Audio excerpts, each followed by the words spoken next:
Supreme court ने आखिरी साल के इम्तहानात कराने के यूजीसी के फैसले को बरकरार रखा।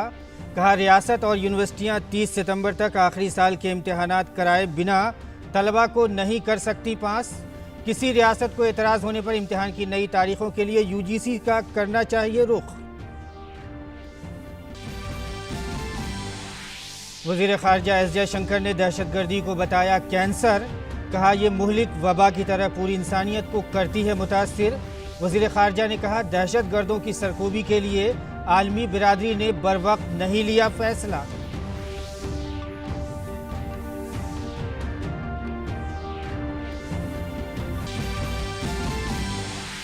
प्रधानमंत्री जनधन योजना के 6 साल मुकम्मल। वज़ीर आज़म नरेंद्र मोदी ने ट्वीट करके स्कीम को बताया गेम चेंजर। कहा, गरीबी के इंसदाद की बुनियाद है स्कीम, करोड़ों लोगों को मिल रहा है फ़ायदा।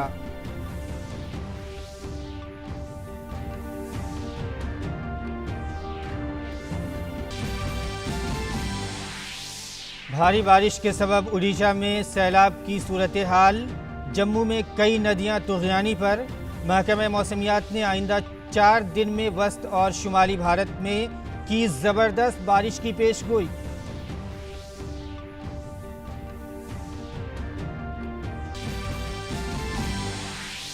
कोरोना के खिलाफ भारत की जंग हुई और मजबूत। वजारत सेहत ने कहा, गुज़िश्ता 5 महीनों में 3/4 से ज़्यादा मरीज हुए ठीक। अब तक कुल 25,83,000 से ज़्यादा मरीज हुए सेहतयाब।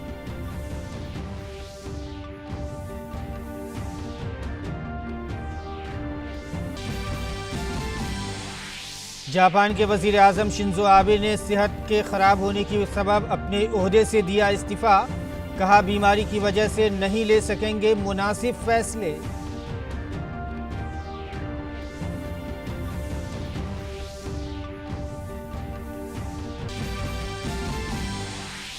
और अमेरिकी सदर डोनाल्ड ट्रंप ने दूसरी मुद्दत-ए-कार के लिए रिपब्लिकन पार्टी के उम्मीदवार के तौर पर दोबारा नामजदगी को किया कबूल। नवंबर में होने वाले इंतखाब के लिए मुहिम की शुरू। हालांकि ओपिनियन पोल में बाइडेन से पिछड़े।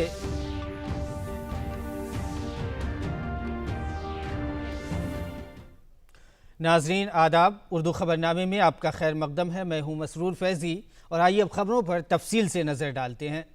कोविड-19 के पेश नज़र इस साल कॉलेज के इम्तहानात को मुअख्खर करने की दरख्वास्त वाली अर्जी पर सुप्रीम कोर्ट ने आज फैसला सुनाया है। यूजीसी के मंसूबे के मुताबिक ही कॉलेजों को आखिरी साल के इम्तहानात कराने होंगे। हालांकि कुछ रियासतों के एतराज़ात पर अदालत ने कहा कि आफात बंदोबस्त कानून के तहत रियासतों को इम्तहानात मुअख्खर करने का हक है, लेकिन इम्तहान के लिए बगैर तलबा को पास नहीं किया जा सकता। इम्तहानात की तारीख बढ़ाने के लिए रियासतें यूजीसी से दरख्वास्त कर सकती हैं। इस मामले में सुप्रीम कोर्ट ने यूनिवर्सिटियों और दीगर आला तालीमी इदारों में ग्रेजुएट और पोस्ट ग्रेजुएट कोर्सेज के आखिरी या सेमेस्टर इम्तहानात को 30 सितंबर तक करा लेने की यूजीसी के जरिए 6 जुलाई को जारी हिदायत को चैलेंज देने वाली अर्जियों पर 18 अगस्त को समाअत मुकम्मल करके फैसला महफूज रख लिया था।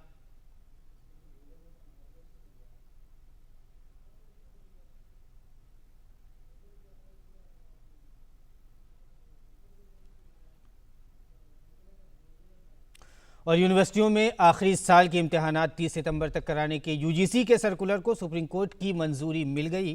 यूजीसी ने सुप्रीम कोर्ट के फैसले का खैर मकदम करते हुए कहा है कि यह फैसला तलबा के मफाद में है। इस मसले पर यूजीसी के चेयरमैन प्रोफेसर डीपी सिंह से हमारे नुमाइंदे निशांत सौरभ ने खास बातचीत की है। विश्वविद्यालयों में 30 सितंबर तक अंतिम वर्ष की परीक्षाएं आयोजित करने के यूजीसी के 6 जुलाई के सर्कुलर को सुप्रीम कोर्ट ने सही ठहराया है। इस पर बात करने के लिए इस वक्त हमारे साथ मौजूद हैं यूजीसी के chairman professor DP Singh. Sir, आज जो सुप्रीम कोर्ट का निर्णय आया है उस पर आपकी प्रतिक्रिया। नमस्कार। सबसे पहले तो मैं उच्चतम न्यायालय के निर्णय का मैं स्वागत करता हूं। और यूजीसी की भी जब ये गाइडलाइंस जारी की गई और यूजीसी का जो भी इसमें स्टैंड रहा वो यही था कि विद्यार्थी जो आज परीक्षा दे रहा है और भविष्य में कहीं उसको जब ये लगे कि परीक्षाएं नहीं हुई, उसकी वजह से उसके फ्यूचर जो प्रोस्पेक्ट्स थे, उसकी अच्छी नौकरी की संभावनाएं थीं, उसकी अच्छी यूनिवर्सिटीज़ में एडमिशन की जो संभावनाएं थीं वो नहीं फलीभूत हो पाई। तो ये व्यापक हित विद्यार्थियों के थे और माननीय उच्चतम न्यायालय ने उसको ध्यान में रखा है। और ये भी हमारी गाइडलाइंस में बहुत स्पष्ट था कि जो परीक्षाएं हैं वो विश्वविद्यालय ऑनलाइन तरीके से ले सकते हैं, ऑफलाइन मतलब पेन एंड पेपर बैठ कर के फिर ले सकते हैं, और दूसरा ये है कि mix of online and offline ये भी एक ऑप्शन उसमें उपलब्ध था। माननीय उच्चतम न्यायालय ने ये भी कहा है कि यदि कोई राज्य 30 सितंबर की जो डेट है उसको लेकर के because of the covid pandemic कुछ वहाँ दिक्कतें हैं परीक्षा संचालित करने में, तो यूजीसी को लिख सकता है, यूजीसी को रिप्रेजेंटेशन दे सकता है। और उसमें पुनः विद्यार्थियों के स्वास्थ्य, उनकी सुरक्षा, उनके बेहतर भविष्य, इसको ध्यान में रखते हुए उचित निर्णय लिया जाएगा। इसको विद्यार्थियों के व्यापक हित को ध्यान रखते हुए, उनके फ्यूचर प्रोस्पेक्ट्स को ध्यान में रखते हुए, उनके अच्छे विश्वविद्यालयों में प्रवेश को ध्यान में रखते हुए, उनकी अच्छी नौकरी की संभावनाओं को ध्यान में रखते हुए ये यूजीसी ने इस पर विचार किया था गाइडलाइंस जारी करके, जिसको कि माननीय उच्चतम न्यायालय ने भी एक तरह से स्वीकृति प्रदान की है। मैं इसका निर्णय का स्वागत करता हूं और मैं विद्यार्थियों से, उनके माता पिता, अभिभावकों से और भी शैक्षिक जगत से ये अपील करता हूं कि उसको इसी स्पिरिट के साथ स्वीकार किया जाए और हम इस दिशा में आगे बढ़ें। इन केस कोविड-19 की वजह से किसी वजह से विद्यार्थी परीक्षा में सम्मिलित नहीं हो पाता है तो विश्वविद्यालय एक स्पेशल एग्जामिनेशन अलग से करें और जब स्थितियां सामान्य हों तब करें, जिससे कि अधिकांश विद्यार्थी ऑफलाइन एग्जामिनेशन में या किसी भी ऑनलाइन एग्जामिनेशन में सम्मिलित हो सकें और अपनी परीक्षा दे सकें। तो ये भी पूरा ध्यान रखा गया है कि एक स्पेशल एग्जामिनेशन की व्यवस्था भी इसमें की गई है। तो ये थे यूजीसी के चेयरमैन प्रोफेसर डीपी सिंह, जिनका कहना है कि अंतिम वर्ष की परीक्षाएं आयोजित करने का निर्णय छात्रों के हित में है और परीक्षाएं आयोजित करते समय छात्रों की सेहत और उनकी सुरक्षा का पूरा ख्याल रखा जाएगा। कैमरा पर्सन आलोक गुप्ता के साथ निशांत सौरभ, डीडी न्यूज़, दिल्ली। तो यूजीसी के चेयरमैन ने भी इस फैसले का खैर मकदम किया है। हालांकि पंजाब, राजस्थान, मगरबी बंगाल, छत्तीसगढ़, झारखंड और महाराष्ट्र हुकूमत के 6 काबीना वज़रा ने मुश्तरका तौर पर सुप्रीम कोर्ट में अर्जी दाखिल करके 13 सितंबर को होने वाले नीट इम्तिहान को मुलतवी करने की दरख्वास्त की है।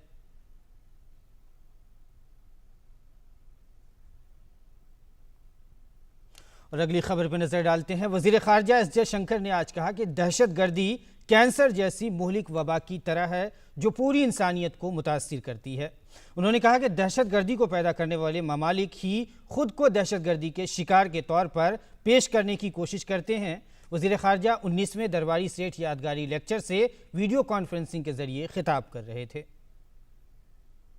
States that have turned the production of terrorists into a primary export have attempted, by the dint of bland denials, to paint themselves also as victims of terror.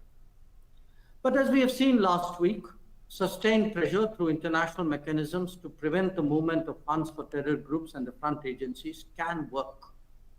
It has eventually compelled a state complicit in aiding, abetting, training, and directing terror groups and associated criminal syndicates to grudgingly acknowledge the presence of wanted terrorists and organized crime leaders on its territory. The struggle against terror and those who aid and abet it is work in progress.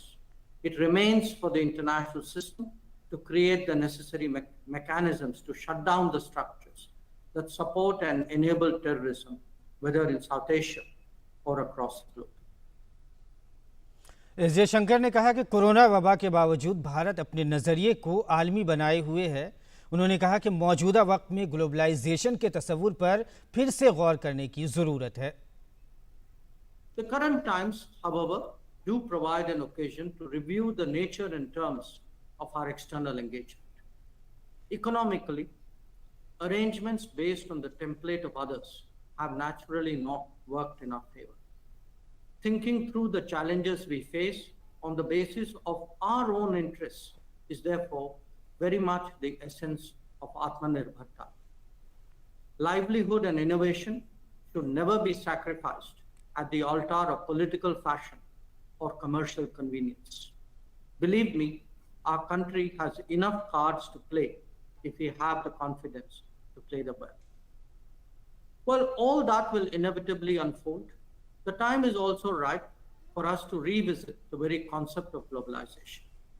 We have allowed it to be defined by the interests of a few, who visualize that process largely in financial, trade, or travel terms.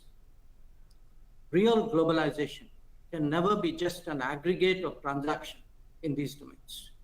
It is an outcome of genuine collaboration and essential indivisibility.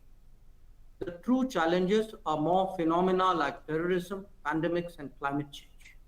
These are the issues that will really test the seriousness of multilateralism. और corona वबा से पैदा चैलेंजों पर वज़ीर ख़ारजा ने कहा कि इससे निपटने के लिए हमारे इदारों को मजबूती के साथ काम करना होगा। We face a structural challenge in improving the international architecture that serves all humanity in the fight against pandemics. We have seen precursors of this current crisis before. For most of the last century, humankind's luck largely held out. Either the sites of such outbreaks were remote, or our monitoring systems managed to head off a crisis in time. This time, however, the international warning systems, reporting protocols, and response mechanisms were unable to prevent the spread beyond ground zero. These examples have highlighted the need for both a more enlightened, more responsive multilateral system and a new, inclusive, and non-transactional approach to multilateralism. In short, reformed multilateralism. The reform of international organizations is not merely desirable, it is imperative. We need to modernize the international system step by step to make it fit for purpose, beginning by making each entity relevant to the age in which we live, not when it was created. और अब बात प्रधानमंत्री जनधन योजना की। गरीबों की माली शमूलियत के लिए शुरू किए गए वज़ीर-ए-आज़म नरेंद्र मोदी के अहम मंसूबे प्रधानमंत्री जनधन योजना को आज 6 साल मुकम्मल हो गए हैं। इसके तहत अब तक 40 करोड़ 35 लाख से ज़्यादा खाते खोले जा चुके हैं। इस मंसूबे के तहत खोले गए कुल खातों में से 63.6% देही इलाकों में खोले गए हैं। वहीं 55.2% खातेदार ख्वातीन हैं। इस मौके पर वज़ीर-ए-आज़म नरेंद्र मोदी ने ट्वीट करके प्रधानमंत्री जनधन योजना की वजह से कई कुंबों का मुस्तकबिल महफूज हो गया है। उन्होंने ट्वीट किया कि ज़्यादातर इस्तिफ़ादा कुनिंदा ख्वातीन देही इलाकों की हैं। इन सभी की भी सताइश करता हूं जिन्होंने PMJDY को कामयाब बनाने के लिए सख्त मेहनत की।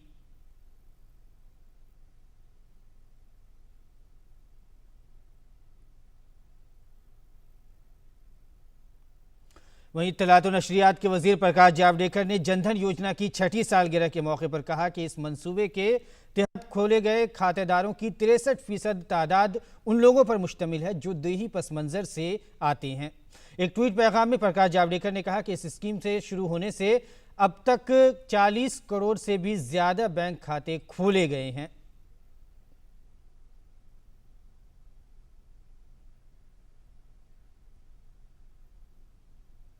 और मोदी सरकार के सबसे बड़े मंसूबों में से एक प्रधानमंत्री जनधन योजना को आज 6 साल मुकम्मल हो गए हैं। इस मौके पर माली खिदमत के सेक्रेटरी देवाशीष पांडा ने DD न्यूज़ से खास बातचीत की। अगस्त 2014 में शुरू की गई एक महत्वाकांक्षी योजना जनधन अब 6 साल पूरे कर चुका है और जनधन से जन सुरक्षा और क्या कुछ अचीव किया है इस पूरी योजना ने। हमारे साथ बहुत ही खास मेहमान हैं। हमारे साथ है बैंकिंग सेवाओं के सचिव देवाशीष पांडा। इस पर बात करने के लिए बहुत बहुत धन्यवाद सर। 6 साल की जर्नी में इस जनधन से हमने जो अपेक्षाएं की थी, हम लोग कहाँ तक पहुँचे हैं और क्या कुछ अचीव किया है इस बड़ी योजना ने? देखिए, ये जो वित्तीय समावेशन का जो प्रक्रिया है वो जैसे आपने बताया 2014 में माननीय प्रधानमंत्री जी ने उसकी उद्घोषणा की थी।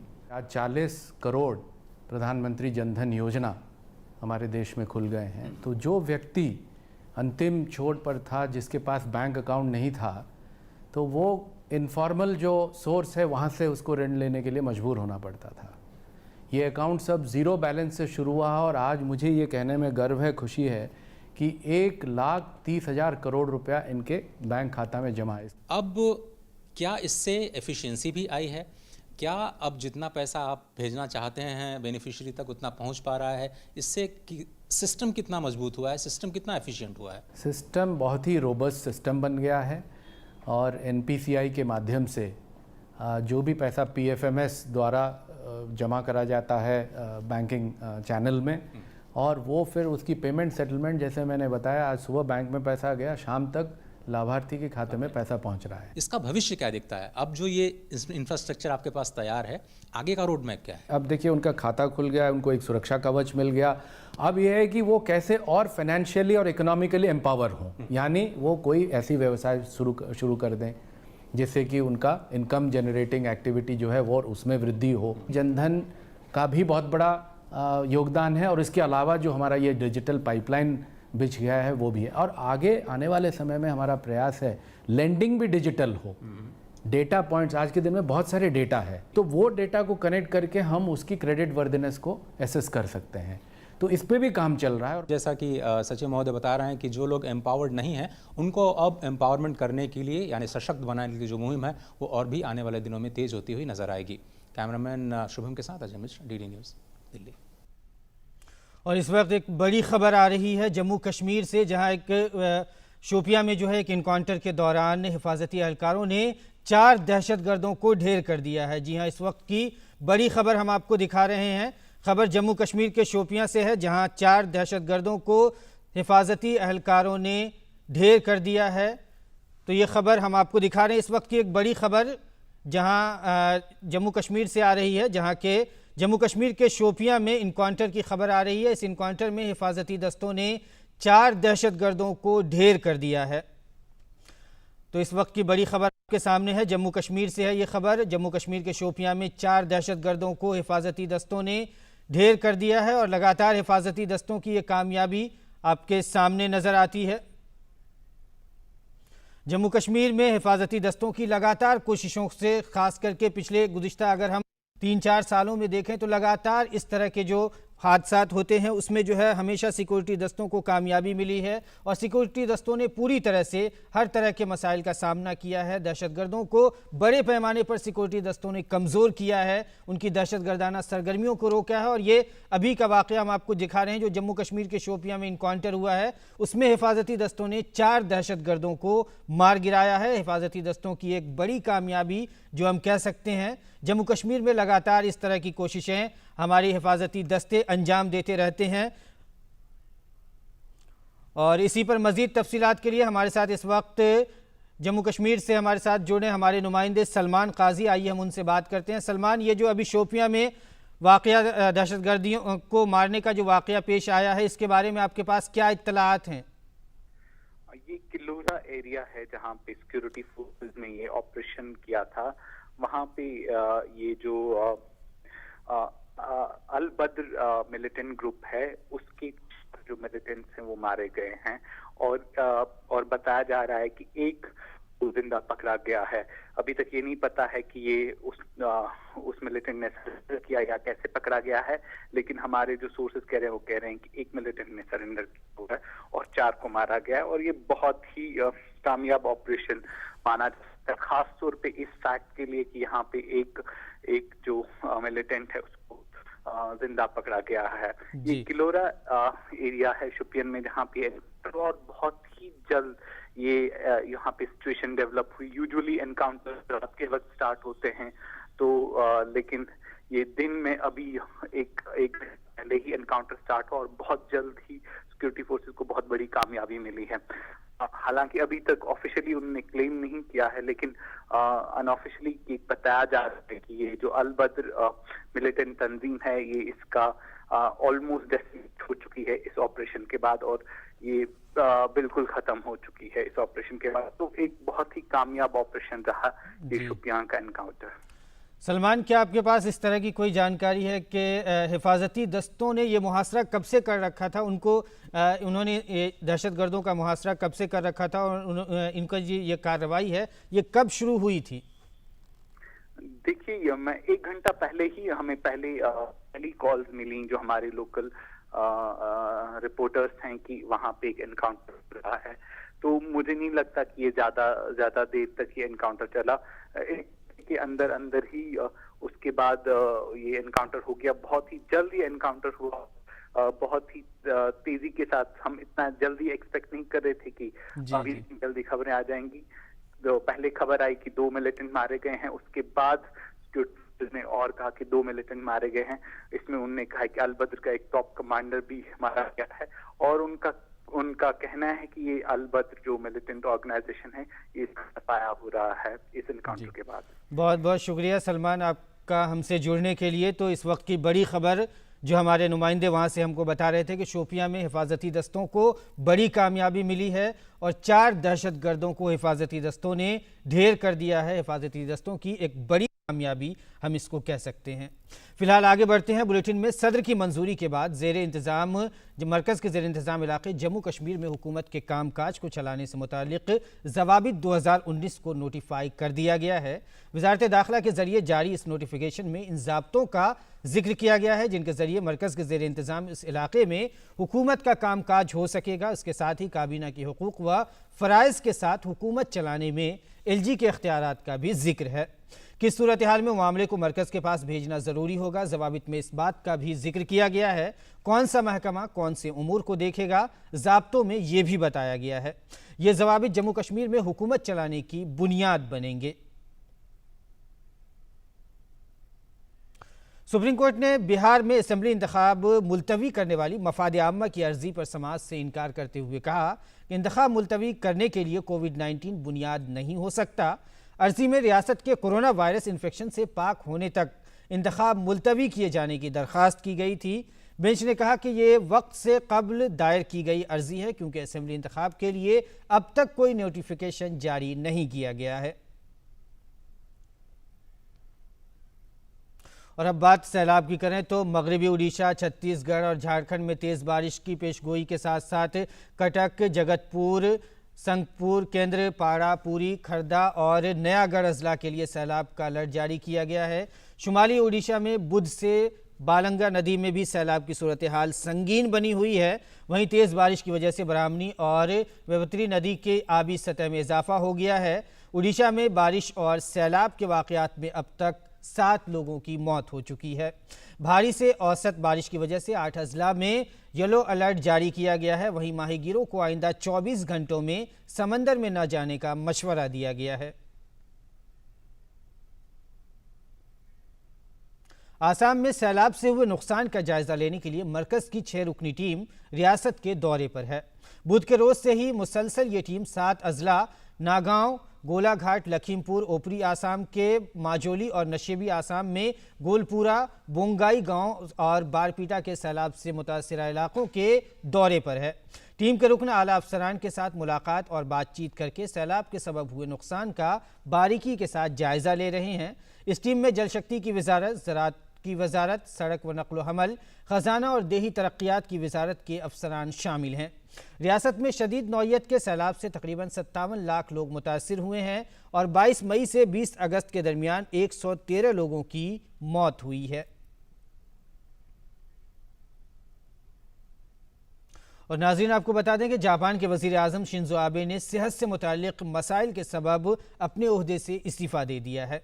शिंजो आबे गुज़िश्ता कई दिनों से पेट की बीमारी की वजह से परेशान चल रहे थे और उन्हें कई मरतबा अस्पताल में दाखिल भी होना पड़ा। उनके इस्तीफ़े की क़यास आराइयाँ काफ़ी दिनों से चल रही थी। आज शिंजो आबे ने अपने इस्तीफ़े का रस्मी तौर पर ऐलान कर दिया। शिंजो आबे 1 हफ्ते के अंदर 2 बार अस्पताल जा चुके हैं। अमेरिका में नवंबर में होने वाले सदारती इंतखाबात के लिए सदर डोनाल्ड ट्रंप ने दूसरी मुद्दत कार के लिए रिपब्लिकन पार्टी की नामजदगी कबूल कर ली है। जमा भीड़ ने 4 more years के नारे लगाए। अपने दफ्तर में हुई इस पेशरफ्त पर फख्र करते हुए ट्रंप ने कहा, अमरीकी साथियों का आज मेरे अमरीकी साथियों, आज रात मुकम्मल शुक्रिया और एतमाद के साथ अमरीका के सदारती ओहदे के लिए पार्टी की जानिब से नामजदगी कबूल करता हूँ। ट्रंप ने मजीद कहा कि सदर के तौर पर उनकी आइंदा मुद्दत-ए-कार में अमरीका तारीख की सबसे बड़ी मईशत बनेगा। इससे कबल अमरीका के नायब सदर माइक पेंस ने कहा भी रस्मी तौर पर नायब सदर के ओहदे के लिए बुध को नामजदगी कबूल की थी। इस बार 3 नवंबर को होने वाले सदारती इंतखाब में डोनाल्ड ट्रंप के मुकाबिल डेमोक्रेटिक पार्टी के जो बाइडेन हैं। कौमी खेल अवार्ड 2020 कल तकसीम किए जाएंगे। 74 खिलाड़ियों की एजाज़ात से नवाजा जाएगा। ऐसा पहली बार है जब खेल रत्न अवार्ड 5 खिलाड़ियों को दिए जा रहे हैं। इन 5 खिलाड़ियों में पहलवान Vinesh Phogat, cricketer Rohit Sharma, para athlete T Mariyappan, table tennis खिलाड़ी मोनिका बत्रा और भारतीय ख्वातीन हॉकी टीम की कप्तान रानी रामपाल हैं। रोहित शर्मा चौथे भारतीय क्रिकेटर हैं जिन्हें ये अवार्ड मिलेगा। कौमी खेल अवार्ड पहली बार वर्चुअल तरीके से दिए जाएंगे। पहली बार खेल अवार्ड वर्चुअल तरीके से दिए जाएंगे। खेलों के वजीर किरण रिजिजू इस कदम से बेहद खुश हैं। इस बार 5 खिलाड़ियों को खेल रत्न और 27 खिलाड़ियों को अर्जुन अवार्ड से नवाजा जाएगा। I would like to thank Rashtrapati ji for agreeing to confer the National Sports Award virtually. I also would like to thank Honorable Prime Minister, who was also keen to see that this year's Sports Award ceremony takes place on the National Sports Day itself. So it has been a very difficult thing because this is first time involving Rashtrapati ji. You know, there are lots of protocols involved when it is a ceremony involving the President of India. तो नाज़रीन, उर्दू खबरनामे में फ़िलहाल इतना ही। इजाज़त दें। आदाब।